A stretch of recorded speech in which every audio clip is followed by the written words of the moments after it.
Hello guys, ColNinny here.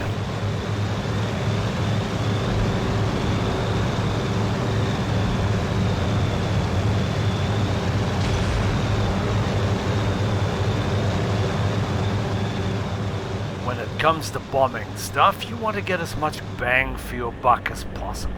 Here we're delivering 6 250 kilogram bombs, but the question is, would one humongous bomb be better than using 12 smaller bombs?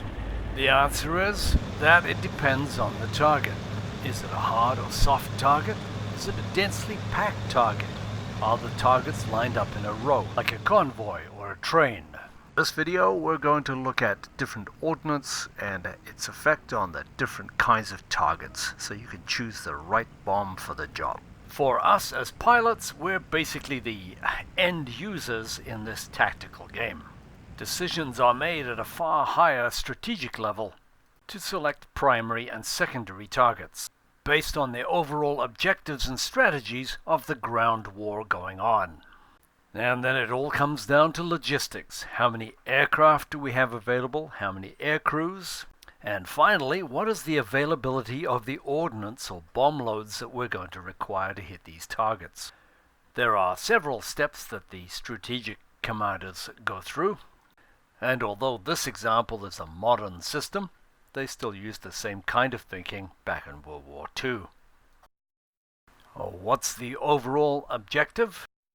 How and when would we hit a particular target? What would be the best kind of ordnance to use to destroy that target? What type and how many aircraft are required? Once the target has been hit, we do the bomb damage assessment and decide if we need to hit it again or go to a different target.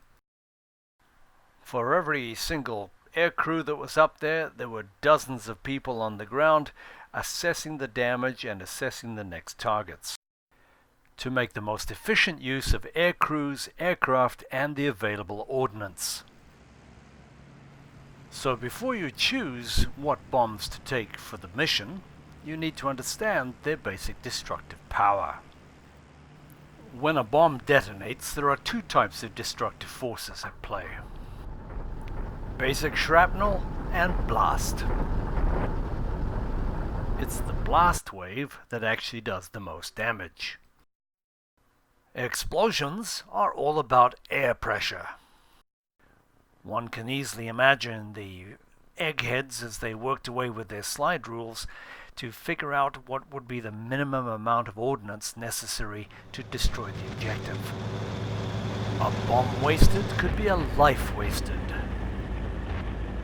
The size and the effect of the blast wave and the fragmentation depends entirely on the size of the explosion.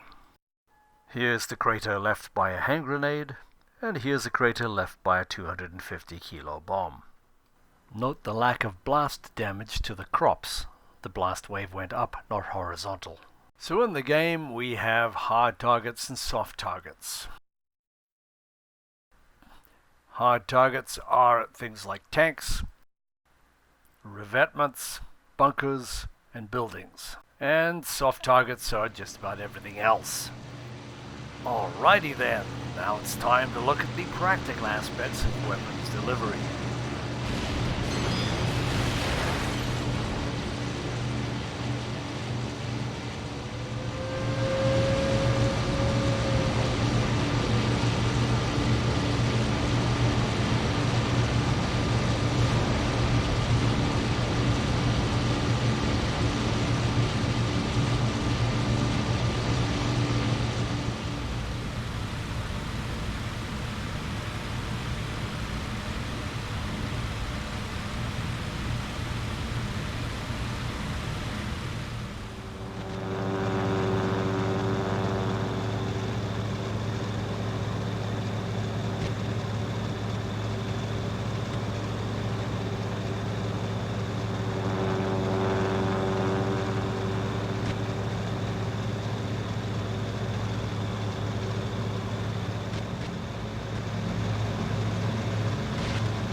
These loadouts work well for my skill level and style of play. It's up to you to use this as a guide so that you can get the best results the way you fly. So thanks for watching, guys. See you next time.